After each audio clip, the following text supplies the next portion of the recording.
We're coming to you today from Edge Financial Services, next to the beautiful Laurelbank Park in Toowoomba.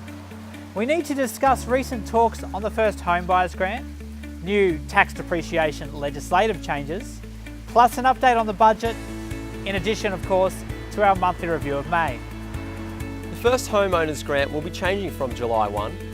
If you are a first home buyer, you'll still receive your $20,000 towards buying or building a new home if your contract is dated before the 30th of June. After this, it'll revert back to $15,000. So we would suggest, if you're in a position to, make sure you buy before the 30th of June.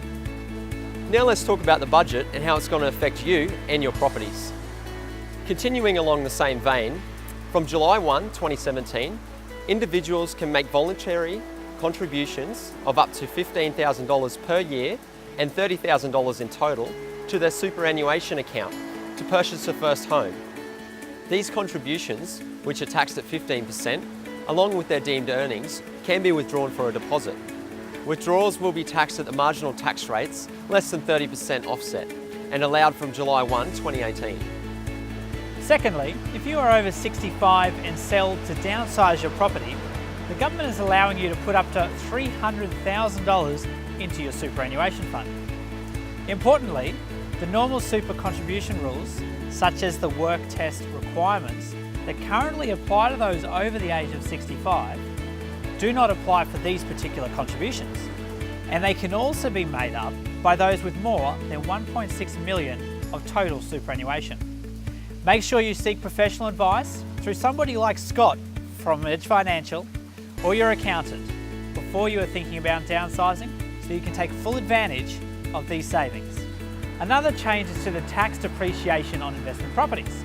Essentially, as of budget night, being the 9th of May 2017, you'll only be able to claim tax benefits on the asset you install and put into the home yourself, nothing that the previous owner has done.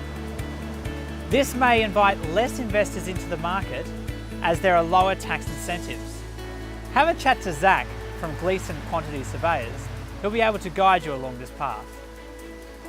Our final point about the budget: tougher rules will apply to foreign investors in the residential real estate by removing the main residence capital gains tax exemption and applying a vacancy charge of at least $5,000 on all future foreign investors who fail to either occupy or lease their property for at least 6 months a year.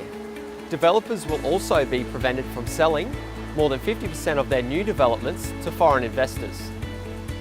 In terms of sales, our office has enjoyed an uptick of contracts this month with a total of 36.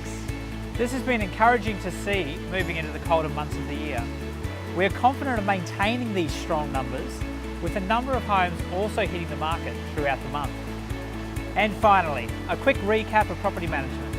We managed to secure 48 new tenancies for the month, with the vacancy rate continuing to be around that 2%.